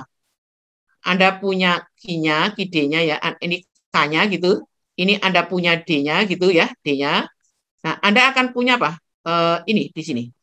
Jadi ini fraksi, Anda mengambil sembarang, kita sebut untuk membedakan ya, A frak itu adalah submodul tak nol di K, jadi dalam K, bukan dalam D. Submodul A disebut fraksional D ideal, jadi ini ya, jika ada elemen tak nol di sini. Nah, elemen tak nol di sini. Yang nanti, ini D itu ya, D itu kan juga bagian dari ini, tak? D itu kan bagian dari K. Ini ya. Nah, maaf. Nah, itu nanti kalau dia disebut fraksional D ideal, kalau R dikalikan dengan A ini jelas R, jelas ya, R dikalikan dengan frak A itu jelas bagian dari K. Ya, clear. Tapi R A frak ini belum tentu bagian dari, ini bukan himpunan bagian ya, ini bagian dari K. Ini belum tentu bagian dari D, ya enggak? Ya enggak, Dede? Jadi kalau ketemu belum tentu, itu ya. Kalau ketemu belum tentu, maka kita bisa mendefinisikan A frak itu disebut dengan fraksional D ideal kalau ada R anggota D yang berakibat R dikalikan dengan A ini menjadi bagian dari D. Kalau bagian dari K sudah jelas, ya. Kalau bagian dari K sudah jelas. Tapi harus dia merupakan bagian dari D. Nah, jadi belum tentu. Nanti contoh-contohnya nanti biar dengan Mas Musa ya. Saya idenya saja di sini. Nah, kemudian efrek ini ya disebut invertible kalau ada A inverse seperti biasanya yang nanti dikalikan sama dengan D. Ya, sama dengan D. Jadi ini kan ideal di kemudian ini apa? Nah, nanti efrek ini frak ini ternyata itu akan sama dengan residu D oleh A frak. Yaitu apa? Ternyata A inverse yang memenuhi ini itu nanti adalah berbentuk himpunan semua K anggota K yang bagaimana? K A fraknya itu adalah bagian dari D. Oke ya, Dede ya. Nah,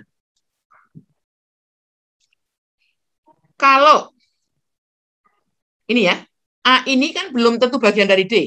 Ini kebetulan gambarnya bagian dari D ya. Kalau kebetulan A frak ini bagian dari D, maka akan berlaku apa? Dia merupakan fraksional D ideal jika dan hanya jika ini itu merupakan ideal di dalam D. Ya, merupakan ideal dalam D. Ya, merupakan ideal di dalam apa? D. Oke. Nah. Oke. Ya. Nah, Pak Marubayasi itu mempunyai sifat ini dikaitkan dengan pendefinisian tadi, itu nanti mempunyai sifat-sifat bahwa pada daerah integral D ini berlaku 4 sifat ini. Itu apa? Setiap ideal dalam D itu invertible jika dan hanya jika setiap fraksional D idealnya invertible, jika dan hanya jika himpunan semua fraksional D ideal di dalam D itu ini membentuk suatu apa? Grup terhadap hasil kali ideal-ideal. Jadi hasil kali ideal-ideal Anda kan sudah tahu ya dari ini. Nah, setiap ideal tak 0 D merupakan hasil kali berhingga ideal-ideal maksimal di D. Nah, kemudian begini. Tadi Anda sudah ini ya, Anda sudah saya ajak apa itu residu D oleh A. Residu D oleh A tidak lain adalah A inverse ya. Inversnya dari A. Nah, kemudian didefinisikan gini. Jadi kalau Anda mempunyai apa? Mempunyai frak A frak itu kan bisa ditarik residunya untuk D. Kemudian dia merupakan himpunan bagian lagi di K. Nah, kemudian untuk menarik residu lagi. Nah, jadi apa? 2 kali ya. Jadi kalau ada apa? A ditransposkan, kemudian ditarik transposnya lagi. Kalau ada di dalam matematika kan suka seperti itu ya. A inverse diinverskan. Kemudian apa?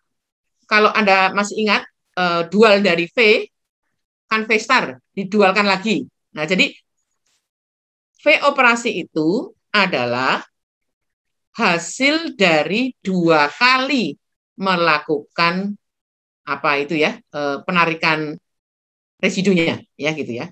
Nah, dapat ditunjukkan bahwa AV ini itu pasti memuat A frak, memuat A. Namun tidak selalu berlaku sebaliknya. Nah, kalau pada waktu kita ketemu suatu kondisi di mana apa? Belum tentu sebaliknya berlaku. Jadi artinya apa? Belum tentu penarikan dari residu dari A itu kemudian hasilnya ditarik lagi residunya itu menghasilkan kembali A. Nah, kalau iya gitu loh. Kalau iya, A frak itu kita sebut sebagai fraksional V ideal. Jadi kalau yang tadi kan fraksional ideal ya. Kalau ini fraksional V ideal. Jadi fraksional V ideal kalau A frak ditarik inversnya, ditarik lagi, menghasilkan dirinya sendiri. Itu ya, menghasilkan dirinya sendiri. Nah ini mulailah di sini ya. Saya terus kembali lagi di sini. Daerah integral D disebut UFD jika setiap elemen tak 0 tak unit dalam D dapat dinyatakan secara tunggal sebagai hasil kali hingga elemen-elemen prima.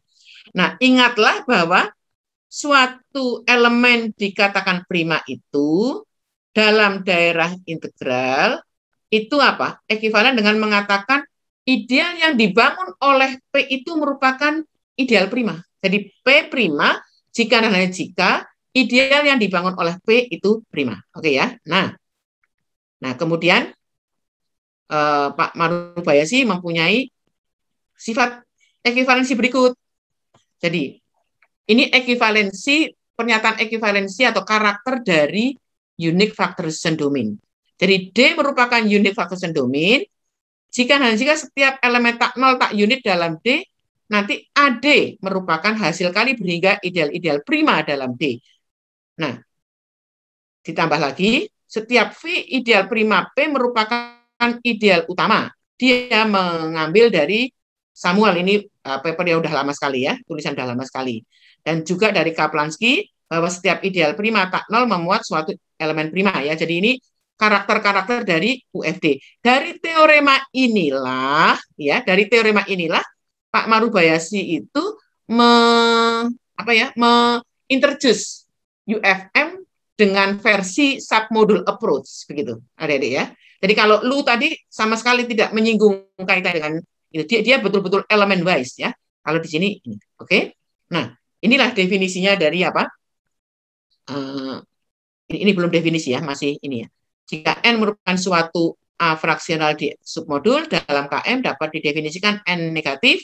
Ini adalah himpunan semua K di sini, di mana KN bagian dari N. M ya, ini adalah generalisasi tadi dari yang sebelumnya ya, dari A frak itu. Nah, dia disebut fraksional D submodul N jika nanti NV-nya sama dengan N. Jadi ini ikut-ikut yang punyanya yang tadi fraksional ideal itu dibawa ke submodul ini. Nah, kemudian inilah didefinisikan dari Pak Marubarias ini. Misalkan M modul bebas torsi yang dibangun secara hingga, jadi dibatasi pada bebas torsi supaya tidak ada masalah dengan apa? Dengan pengenol, ya, pengenol. Karena kita akan bicara dengan hasil operasi, hasil kali. Dan atas daerah tertutup secara integral D, ini juga dibatasi supaya nanti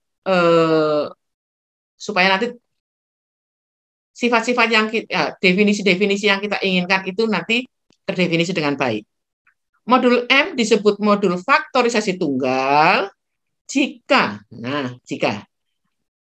setiap V sub modul N di M merupakan V sub modul utama, yaitu N sama dengan NM untuk setiap R di sini. Terus M memenuhi syarat rangkaian naik, yaitu apa? Pada V sub modul dalam M. Ini adalah campuran, ya. Campuran dari apa? Campuran dari berbagai macam apa? Campuran dari berbagai macam ide sifat-sifat sebelumnya. Oke, ya. Jadi ini kemudian selanjutnya berlaku konsep bebas torsi dan sebagainya. Jadi itu idenya saja, saya tidak akan terlalu lama di sini. Nah, ini tadi yang pada bab 2 itu adalah pendekatan dari elemen wise, kemudian Pak Maru submodul wise, kemudian ini saya ingin sampaikan sedikit kaitannya dengan ada ahli yang melakukan dengan cara yang berbeda, ya. Jadi saya ingatkan kembali dari dalam teori ring, konsep daerah faktorisasi tunggal itu digeneralisasikan ke ring, ya. Jadi sudah banyak dari UFD dibawa ke UFR. Jadi persyaratan daerah integralnya dihapus, ya, gitu ya. Tidak ring, yang penting ring punya elemen satuan dan komutatif gitu misalnya. Jadi sudah banyak. Nanti kalau adik-adik googling, Anda akan mendapatkan ini. Nah, kemudian apa? Kemudian kita lihat dari UFD bisa ke UFM. Tadi ceritanya panjang. Dari UFR bisa juga ke UFM, ya. Jadi ini dari sisi teori ringnya ini. Jadi masuk ke mana? Masuk ke UFM-nya itu bisa dari UFD seperti yang tadi diterangkan, bisa juga dari UFR-nya. Begitu, masuknya ke sana. Nah, ini dengan itu ini saya tidak akan. Nah, ini nanti kalau adik-adik itu bisa lihat, ya, ini Rowenten dan Namasi itu mengintroduce dengan cara yang lain lagi gitu loh, dengan cara yang lain lagi. Jadi dia mengintroduce-nya melalui hasil kali modul multiplikasi, ya, modul multiplikasi. Jadi kalau Anda mempunyai N itu IM dan L-nya itu JM, ini adalah submodul dalam suatu ideal untuk suatu, pokoknya I dan J-nya adalah ideal di R, ya. Maka dengan cara itu bisa mengalihkan dua buah submodul. NL itu didefinisikan dengan apa? N dikalikan L itu didefinisikan sebagai IJ dikalikan dengan M. Jadi kalau N-nya sama dengan IM, L-nya sama dengan JM, nanti NL itu didefinisikan sebagai IJ kali M. Karena kalau I-nya ideal, J-nya ideal, IJ-nya kan juga ideal. IJ itu kan ideal yang isinya adalah jumlahan berhingga hasil kali elemen di dalam I dan elemen di dalam J, ya.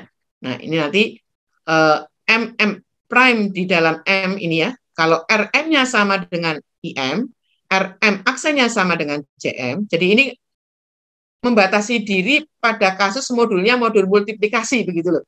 Maka hasil kali M dan M prime ini dinotaskan dengan ini didefinisikan sebagai hasil kali RM dan RM prime. Jadi karena kalau RM-nya kan submodul, RM prime-nya juga submodul, seperti itu. Jadi pendefinisiannya dengan cara berbeda lagi. Nah, kemudian di situ didefinisikan modul integral, ya, kemudian masuk ke membagi habis, kemudian tak tereduksi, kemudian dia mendefinisikan modul integral multiplikasi M.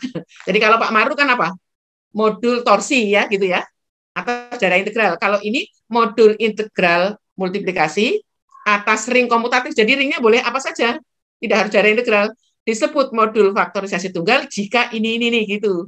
Nah, ini nanti ternyata akan dapat ditunjukkan bahwa setiap modul integral utama merupakan UFM. Itu idenya dari apa?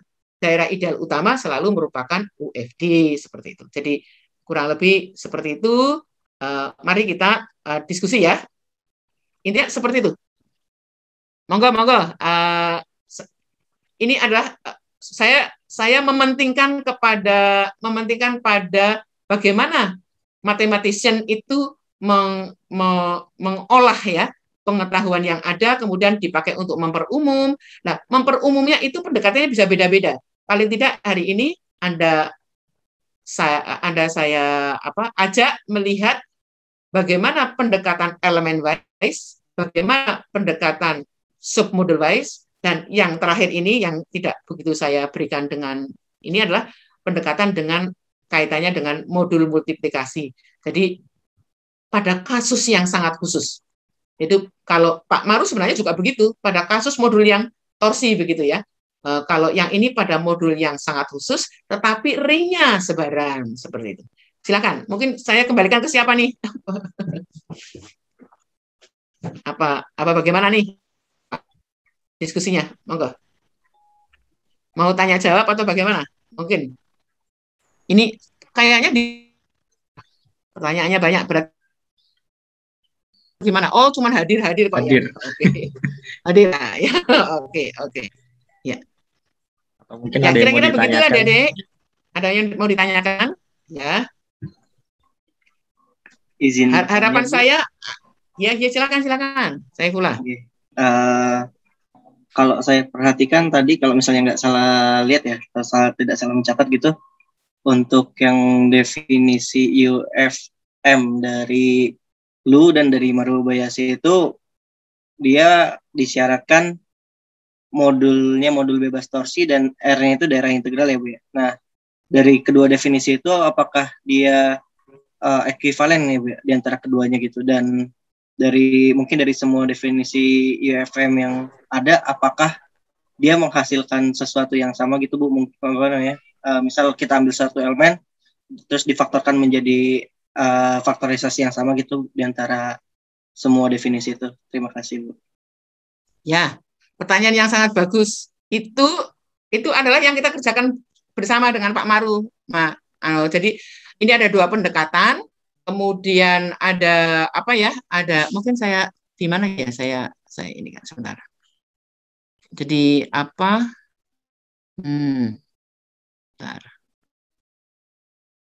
Jadi intinya gini, Mas Saiful ya. Jadi saya memang tidak presentasikan di sini karena ini belum dipublikasikan ya, masih. Jadi kita telah menghasilkan kondisi seperti apa, gitu loh.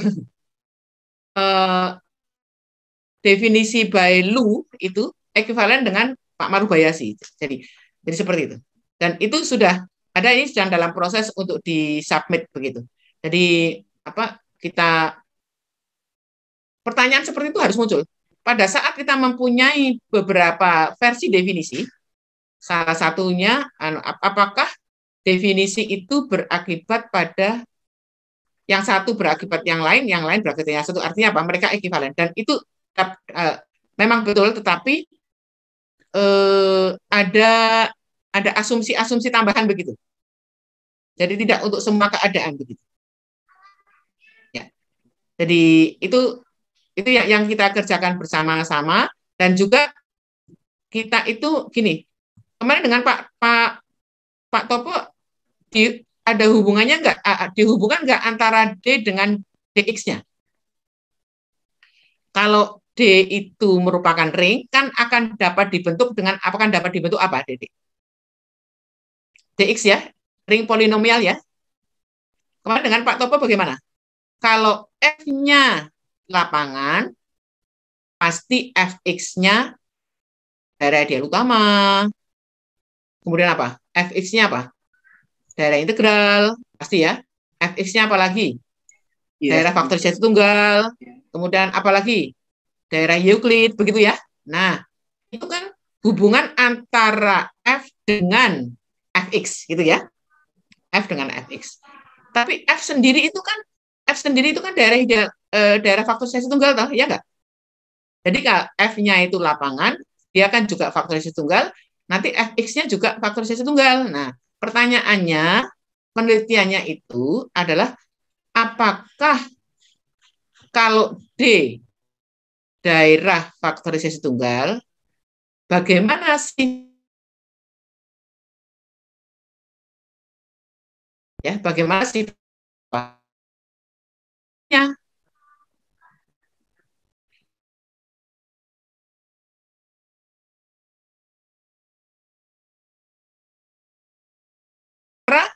hubungan antara ring dengan apa? Ring polinomial yang terbentuk ya. Gimana? Bisa itu kan? Bisa diingat kembali nggak? Nah, yang juga kalau M-nya UFM, apakah MX-nya UFM? Nah, MX itu apa? Gitu loh. Kalau D itu daerah faktorisasi tunggal, kan DX kan jelas ring polinomial ya. Anda bisa bayangkan ya, adik-adik ya. Anda bisa bayangkan toh? Coba kalau saya mungkin white ini ya. Oke. Jadi coba pada saat Anda mempunyai F gitu ya. Nah, ini akan banyak akibat toh. Ya karena keistimewaan F itu nanti Anda akan punya Fx yang juga merupakan Fx-nya ya, bukan ini. Kalau F-nya hubungannya dengan dirinya sendiri, kalau F lapangan dia jelas daerah utama, daerah faktorisasi tunggal jelas. Tapi dengan Fx-nya, F-nya lapangan, ini DFT. Ini DU. IU ya, daerah utama. Kemudian apa? DE ya. Nanti mungkin Anda punya apa lagi lah ya, gitu ya. Nah, sekarang kalau secara umum, gitu ya, kalau D itu adalah suatu daerah, nah, ini, apakah dipertahankan? Kalau D-nya itu merupakan DFT, apakah DX-nya DFT? Kalau D-nya merupakan daerah ideal utama, apakah DX-nya daerah ideal utama? Nah, kalau D-nya itu katakanlah DE, itu apakah DX-nya juga DE? Nah, ini adalah pertanyaan pertama mathematician, itu harus dijawab. Nah, udah ya, yang ini itu sudah ada jawabnya semua di mana? Di kuliahnya PSA ya, saya kira sudah ada. Nah, nanti kalau tadi kan Mas Saifullah bertanya, apakah dua definisi itu ekuivalen? Ya, jawabnya. Cuman untuk kondisi-kondisi tertentu, tidak untuk semua ya, Mas. Nah, sekarang begini, pada saat kita mempunyai M, ya, ini kan apa? M modul, D modul ya, D modul, oke? D modul ya, D modul, maaf, D modul ya, modul gitu aja ya. Jadi Anda punya M, Anda punya D, oke? Dari D itu Anda bisa membentuk DX. Ya. Nah, nanti DX ini akan merupakan D modul juga. Ya, akan merupakan D modul juga. Nah, DX merupakan D modul juga. Ya. Mudah toh? Nah, sekarang pertanyaannya, kalau Anda punya M, bisakah dibentuk MX? Nah, bisakah dibentuk MX? Nah, M ini sebagai ini, modul ini. Nah, kemudian ini sebagai ini. Nah, tapi juga ini bisa ke sana gitu loh. Nah, bagaimana hubungan satu dengan yang lain? Jadi M-nya ini modul atas D, kemudian bagaimana MX sebagai modul atas D, apakah kalau M-nya itu UFM, gitu ya, katakanlah gitu ya, kalau M-nya UFM, apakah MX sebagai D modul juga UFM? Nah, ini apakah juga apa UFM? Sebagai apa? D modul. Apakah juga UFM? Maaf. Ini ya. Seperti itu. Ini alat saya belum lengkap ya. Saya belum bisa. Sudah ada tapi nggak bisa ngoperasionalkan. Nanti kapan-kapan mau tanya Mas juga ini. Ya, oke ya. Jadi ini jadi jelek ya. Jadi seperti ini. Jadi begitu Anda mempunyai M modul atas suatu D atau atas sembarang ring lah ya, adik-adik ya. Itu Anda akan bisa membentuk MX. Kalau DX kan gampang toh. DX itu apa?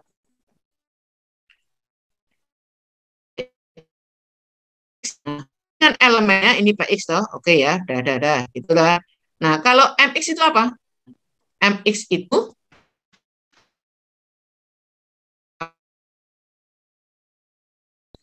dari M ini, bisakah Anda mendefinisikan MX gitu? Kira-kira apa?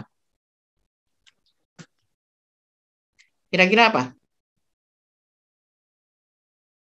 Kalau Anda punya M, bisakah didefinisikan MX gitu? Bisa nggak? Ini itu, kalau ini kan apa? P0 ya, plus P1X itu ya, plus P2 dan seterusnya. Nih, kira-kira P apa? P K ya, X pangkat K ya. Masa nggak punya feeling? Pasti ini Anda bisa lakukan hal yang sama. Bisa nggak Anda mempunyai apa? Kalau M0 Anda punya M, plus M1. M0 aja. M0 ditambah dengan apa? M1X dan seterusnya. M1X kan nggak apa-apa. Ditambah dengan sampai berapa? MK ya, MK X pangkat K ya gitu ya. Ya. Dengan apa? Ininya itu masing-masing anggota dari M gitu toh. Nah, kemudian apa? Bisa nggak mendefinisikan kalau Anda punya elemen D di sini, Anda punya MX itu aja ya, MX di sini gitu. Masih bisa nggak mendefinisikan D MX? Masih bisa nggak? Bisa. Bisa. Dengan apa? Hasilnya apa? DM0. Hasilnya ya ini toh, DM0 ditambah DM1X dan seterusnya ya. Ya enggak? Nah, jadi masih bisa, semuanya masih bisa jalan gitu loh. Nah, udah, jadi mudahnya MX itu dapat dipandang sebagai modul atas D. MX itu juga bisa dipandang sebagai modul atas DX ya, nanti lebih rumit lagi dikit ya. Nah, nanti pertanyaan-pertanyaan yang muncul apa? Apakah kalau M-nya UFM, nanti MX-nya juga UFM gitu loh. Meniru pertanyaan yang di sini gitu loh. Meniru pertanyaan yang di sini. Ya, meniru kondisi yang di sini. Ya. Ya. Bagaimana? Kan apa tujuannya kan apa? Judulnya Indo MS School kan apa? Teori modul dan apa? Kemungkinan penelitiannya ya. Nah, jadi ini bisa dilanjutkan, yang kecil-kecil gini itu dilanjutkan, dicoba, itu mungkin bisa menjadi sebuah skripsi atau sebuah kan simpel-simpel toh gitu ya, gitu. Atau bahkan bisa menjadi paper gitu ya misalnya ya. Oke. Gimana? Menyenangkan apa menyebalkan? Jangan sebal ya. Oke. Ada pertanyaan lagi? Gitu ya, kira-kira disitulah ya seninya di matematika, dan ini itu tidak hanya untuk aljabar, untuk analisis, untuk semua matematika itu ya kurang lebih itu bagaimana kita memunculkan problem itu ya seperti ini, kurang lebih seperti ini. Jadi semakin dalam kita belajar, semakin dalam kita itu akan bisa semakin dalam kita belajar, semakin kuat kita itu bisa memunculkan pertanyaan begitu. Nah, semakin dalam juga nanti akan semakin tahu konjeksernya, kira-kira jawabannya apa begitu. Jadi urutnya itu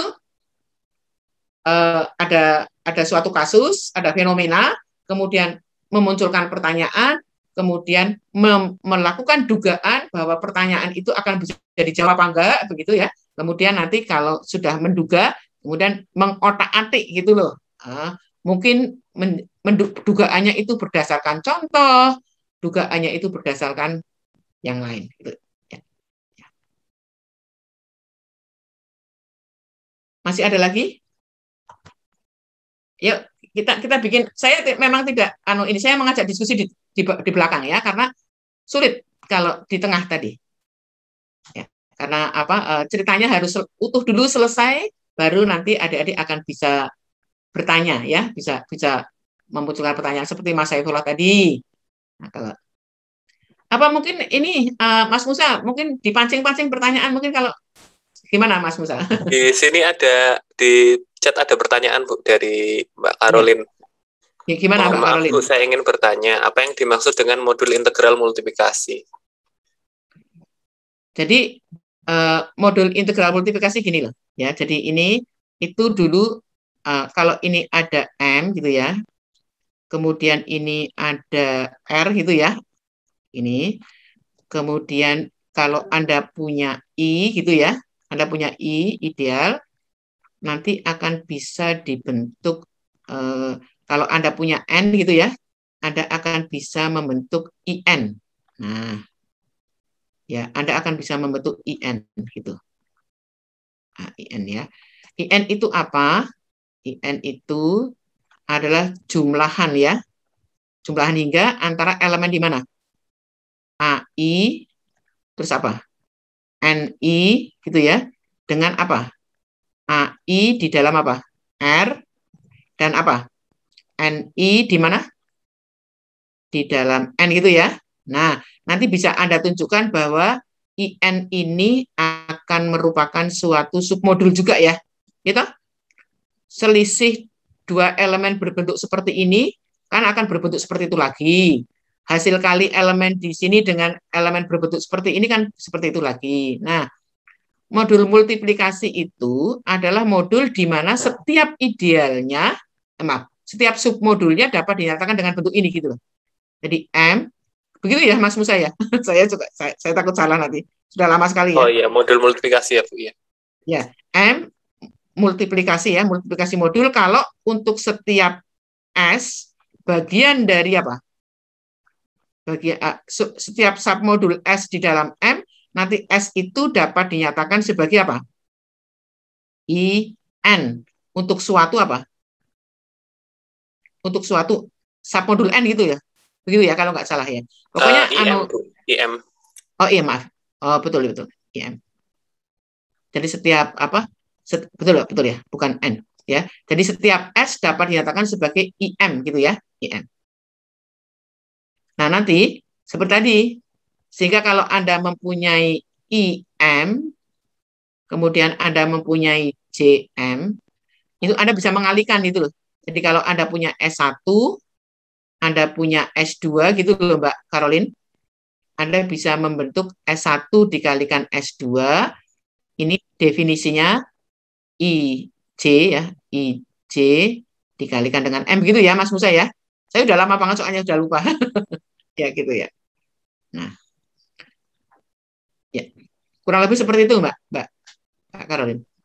Kurang lebih ya. S-nya submodul M ya Bu.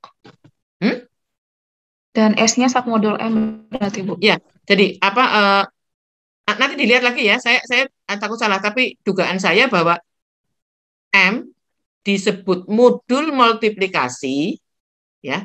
M ini multiplication modul ya, MM gitu ya.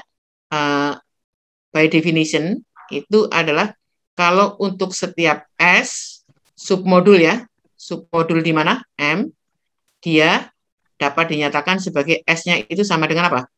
IM gitu loh. Untuk suatu apa? Ideal ya, untuk suatu ideal I di mana? Untuk suatu ideal di mana di R ya, gitu ya, Mbak. Nah, ya. Kayaknya seperti itu. Nanti dicoba dilihat ya. Iya, terima kasih Bu. Ya. Nah itu tadi si round tenan itu pakai itu, mendefinisikannya pakai itu, pakai apa? Jadi untuk kondisi yang multiplikasi itu, jadi beda lagi gitu loh. Tapi keuntungannya apa? Keuntungannya bisa bekerja pada sebarang ring R gitu. Round tenan sama nama si itu tadi. Ya.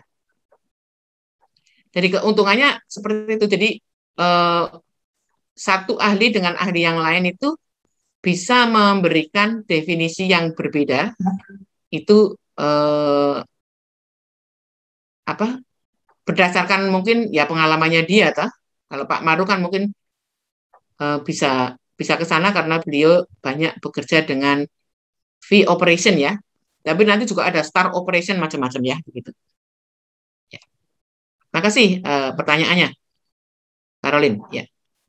Ya. Ada Bu, lagi? izin bertanya lagi, Bu. Ya, silakan.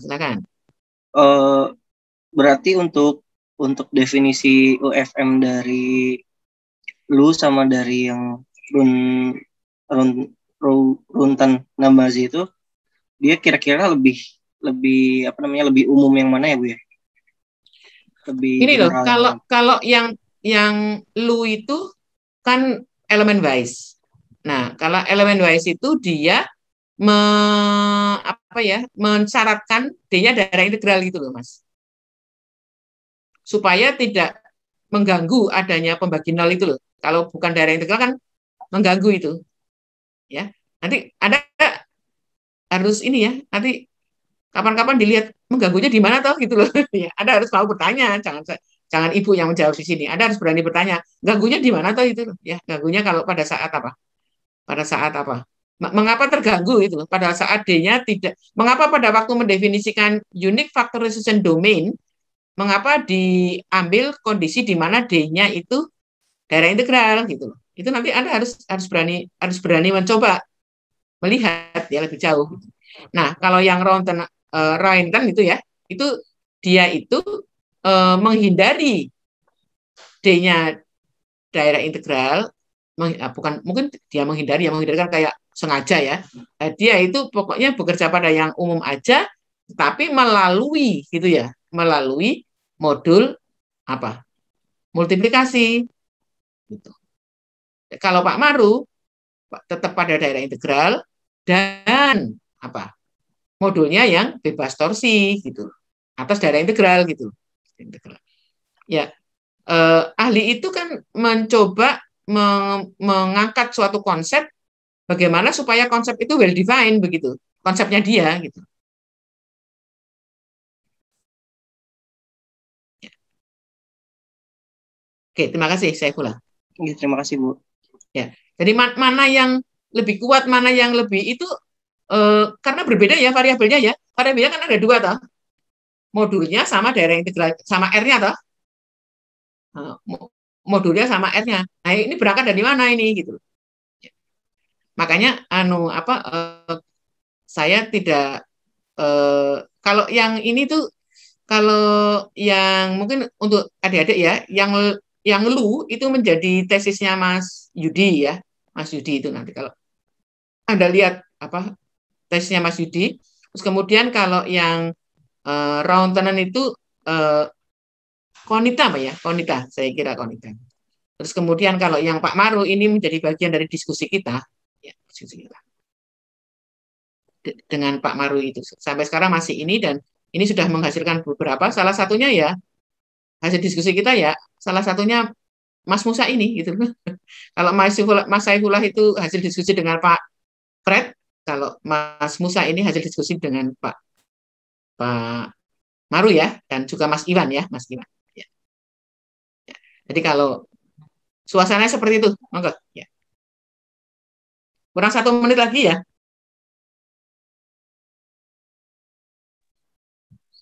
Oh ya Bu, mungkin bisa disampaikan juga Bu, kalau misalkan tadi topiknya ada yang kurang jelas, sebaiknya menghubungi Bu Yuni lewat apa itu. Oh, gitu. Misalkan ya, ada bisa. Pertanyaan. Ya. Menghubungi saya kan di slide pertama sudah ada email ya.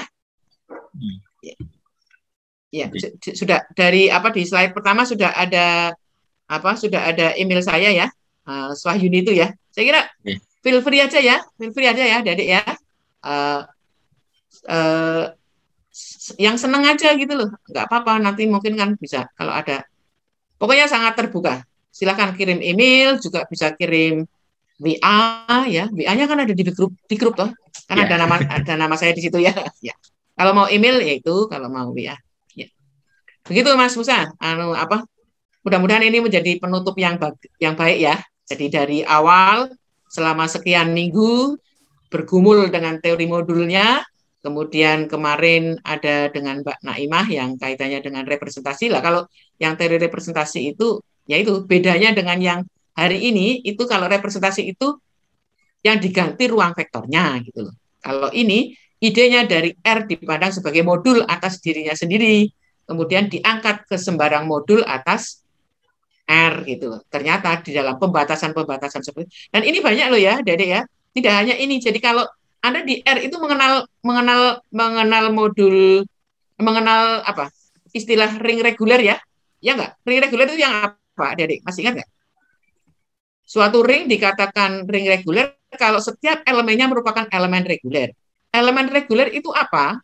Suatu elemen R tak 0 dikatakan reguler kalau ada elemen A ya, elemen A di dalam R dikatakan reguler kalau ada B sehingga BAB sama dengan A gitu loh. Idenya itu dari elemen satuan, elemen inverse ya. Anda kan punya A dikalikan dengan A inverse sama dengan 1 ya. Kalau kedua ruas dikalikan dengan A inverse dari depan, artinya dapat Anda tuliskan bagaimana? Saya sedikit lagi ya, saya sedikit share lagi supaya ini karena kayaknya Anda perlu ini ya. Jadi kalau tadi kan dari UFD dibawa kemana? UFM ya, UFM. Nah, nanti dari daerah ideal utama nanti bisa dibawa ke modul utama gitu loh. Nanti dari apa lagi bisa dibawa kemana gitu loh. Nah ini yang saya sedang mencoba nanti mahasiswa yang mau tes dengan saya mau saya kasih ini ya Hubi di sini ya. Jadi itu ini. Jadi kalau Anda punya R itu kan apa? Ada pengertian apa? Ya ada pengertian reguler ya. Reguler itu apa? Setiap A di dalam R dia elemen reguler yaitu ada B, A, B, ini sama dengan A, gitu ya, elemen reguler. Nah, ini bisakah dibawa ke modul reguler? Nah, jadi apa? Kira-kira nggak harus ini sih, Gubi. Nanti tapi saya mau bawa ke sana gitu rencananya, gitu. Jadi ini bagaimana menyelidiki perumuman dari ring reguler ke modul reguler. Nah, karena di sini ada A, ada B, A, B sama dengan A, nanti di sini apa ini? Nah, ini agar sama dengan M sendiri gitu loh. Nah, apakah bisa? Kan kayaknya nggak bisa ya. Karena kan di sini kan M-nya kan elemen di dalam modulnya, ini elemen dalam modulnya. Nah, ini kan mengalihkan dari kiri kanan bagaimana gitu. Nanti ini ada caranya. Oke. Nah, itu pakai ideal. Nanti juga pakai ideal. Kira-kira begitu. Ya. Jadi kalau Mas Hubi harus ini ya. Silakan mencoba search di googling gitu ya. Unique regular modul atau lebih ini ya, von Neumann regular modul. Saya kira itu, kira-kira begitu. Ya, ini untuk memotivasi aja bagaimana kan mau tesis itu mau topiknya apa gitu ya. Ini kan bisa memberi ide-ide begitu. Ya, oke. Terima kasih.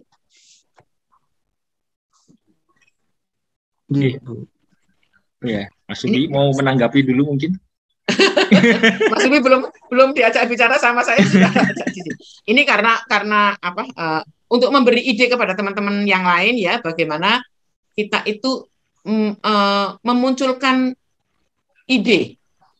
Walaupun mungkin ide itu sudah dibekerjakan banyak orang, tapi kalau pertanyaannya itu, karena kan mungkin ide keluar ya, oh di sana ada regular ring, nah, apakah ada regular modul gitu?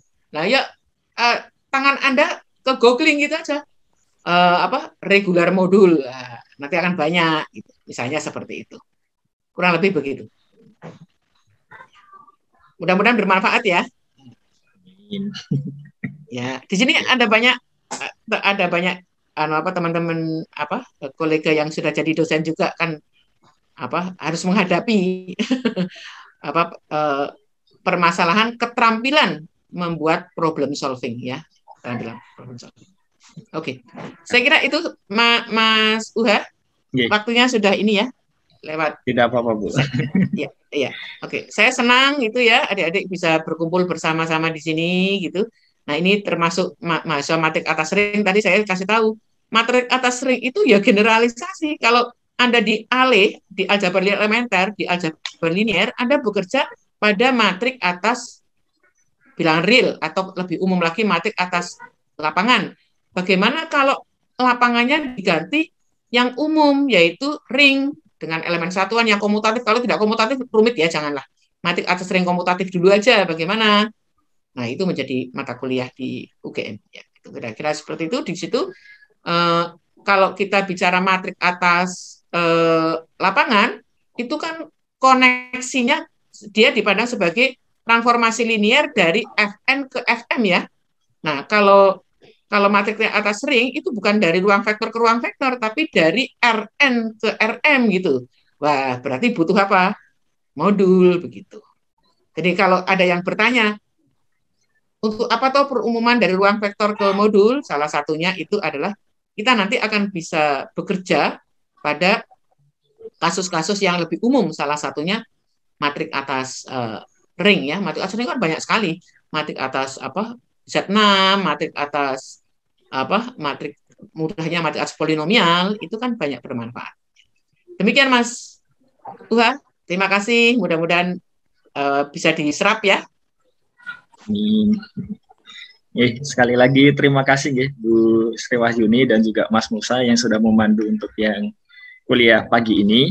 Nah, sebelum kita masuk ke tutorial nanti pukul 10 ada beberapa pengumuman sekaligus pengundian. Jadi supaya lebih adil kan, kita undi saja. Jadi siapapun bisa dapat topik apapun setelah ini. Oke, ini mohon maaf ini kadang-kadang video saya mati sendiri otomatis, nggak tahu kenapa. Jadi untuk presentasinya kita jadwalkan hari Sabtu 28 Agustus dari jam 11 sampai jam 15 ya, jadi sampai jam 3 sore. Nanti jam 3 sore akan ada penutupan, 14.40 maksud saya, sampai jam 3. Ini akan ada penutupan, dan untuk presentasinya sendiri kurang lebih 15 menit, tidak terlalu lama, dan nanti akan ada tanya jawab tentunya, dan sudah ada listnya ya, siapa yang akan bertanya. Jadi kurang lebih 5 menit untuk tanya jawabnya. Oh ya, nanti kalau misalkan ada yang mau ditanyakan atau kurang jelas silahkan bertanya ya untuk ini ya. Terus untuk topiknya itu sudah saya rangkum semua di elok di bagian paling bawah, dan beberapa dosen juga sudah mencoba menjelaskan waktu di kuliahnya. Jadi bisa cek juga, ini beberapa bisa cek nanti di rekaman kuliahnya kan. Jadi kalau misalkan masih belum terlalu paham ya. Ini saya mute dulu. Masih ada lagi? Oh enggak, sudah. Oke, jadi intinya ini, kalau misalkan ada yang mau bertanya kan list emailnya sudah ada, dan beberapa seperti Prof. Wahyuni tadi kan sudah masuk ke grup peserta juga ya. Kalau misal mau tanya bisa silakan. Dan saya juga sudah minta untuk ini sih, di filenya sini juga diberi keterangan kan. Jadi semua di situ, dan hari ini kita akan coba mengundi ya supaya adil dan supaya deg-degan. Jadi ya secara algoritma sebenarnya program komputer itu tidak mungkin 100% random ya. Tapi untuk keperluan kita saya rasa sudah cukup random kan. Jadi mungkin ini ya, untuk yang kita start dari topik 1A, 1B, 2A, 2B, dan seterusnya sampai 5A, 5B. Jadi ini semoga ini setiap peserta dari setiap kelompok masih ada ya di sini. Jadi 1A dulu ya, berarti ini ya. Kita start. Sah ya, 9 ya. 9. Ini 1A ya topiknya ya. Terus kita coba lagi. 4. Ini 1B topiknya. Karena 9 sudah dan 4 sudah, kalau misalkan nanti muncul 9 dan 4 berarti tidak. Nah, ini berarti 2A kelompok 5. 2A. Terus saya hanya asal ngeklik ya. 8. 8 di sini 2B. Terus 3. Ini topik 3A. 1. 3B. Ini belum ada yang overlap ya dari tadi ya. 5 tadi sudah ya. Ini 1 sudah tadi, berarti saya dari 2 sampai 10. Oke, 10 berarti ini 10 4A ya berarti. Ini karena 10 sudah, 9 sudah juga kan? 9, 8 sudah, berarti saya turunkan jadi 7. 3 tadi sudah. Ya, 3 sudah. Kita generate lagi. 7 ya, ini ya berarti ya. 7, kelompok 4B. Ini supaya adil lah, kita undi seperti ini kan. Masih kurang kelompok berapa ini? 1, 2 belum. 3 sudah ya. 4, 5, 6, 8, 7. 6 ya, berarti 6, sampai 6. Oke. Ini 2. Berarti terakhir kelompok 6 ya, berarti 5A. Ini 6. Bener kan ya? 1, 2, 3, 4, 5, 6 ya belum kan? 6, 5B. Jadi ini untuk pengundian kelompoknya. Untuk detailnya sekali lagi bisa cek di sini. Jadi kita mulai dari pukul 11 dan tolong bagaimana caranya lah sebisa mungkin diusahakan hadir minimal waktu presentasinya. Dan untuk yang peserta lain ketika bukan waktu presentasinya itu juga diharapkan untuk hadir. Kenapa? Karena pada intinya adalah ini kita set supaya bisa belajar bersama-sama ya. Jadi kan kita bisa belajar dari apa yang dipelajari kelompok lain supaya memperkaya topik teori modul yang sudah kita pelajari selama kurang lebih ya hampir 4 minggu ini ya. Tadi kan juga sudah disampaikan ya oleh Prof. Wahyuni kan, kita sudah bergumul dari tanggal 2. Jadi sekalian summarize lah, menyimpulkan apa saja yang sudah kita pelajari itu kan, dan apa saja sih yang mungkin untuk dikembangkan. Dan tentunya ini ya, untuk topik pengembangannya itu kita tidak hanya terkungkung oleh materi yang soalnya yang di situ. Andaikan mau mempunyai ide sendiri itu kan, mau ditambah-tambahin apa itu kan juga dipersilahkan ya. Jadi benar-benar ini kita buat topik eksplorasi, jadi explore seluas-luasnya. Dan ya kalau misalkan seperti misalkan yang ini tadi kan referensi utamanya dari bukunya Louis kalau tidak salah kan, yang pertemuan terakhir ini. Nah nanti kalau misalkan mau coba cari-cari referensi dari yang lain juga sangat dipersilahkan kan, karena kan intinya kita sharing satu sama lain, ya, sharing is caring ya, sharing is fun kan. Jadi kita ya bersenang-senang lah di hari Sabtu itu kan, kita belajar bersama-sama dari kelompok lain juga. Oke, mungkin ada yang mau ditanyakan terkait agenda hari Sabtu, hari terakhir. Jadi diharapkan kita bisa belajar satu sama lain dari setiap kelompoknya. Atau pengen istirahat ini, jangan-jangan ini. Oh ya, Bu Yuni mau menambahkan, Bu. Ini masih kemut, Bu. Saya kira istirahat, silakan Mas Musa juga biar istirahat dulu. Yeah. Mas Musa biar istirahat dulu. Tapi nanti, saya nggak ikut ya nanti ya. Siap, terima kasih. Jadi saatnya istirahat, ya. Nah ini saya tutup dulu, masih punya 5 menit lah lumayan. Intinya nanti bisa cek di Elok untuk detailnya. Matur nuwun semuanya, sampai jumpa lagi 5 menit lagi. Ya. Permisi Pak Uha, saya mohon izin ke belakang dulu ya Pak. Oke. Jangan di belakangnya laptop lo ya. Iya Pak. Kan ke belakang. Ke belakang yang sana Pak. Oke.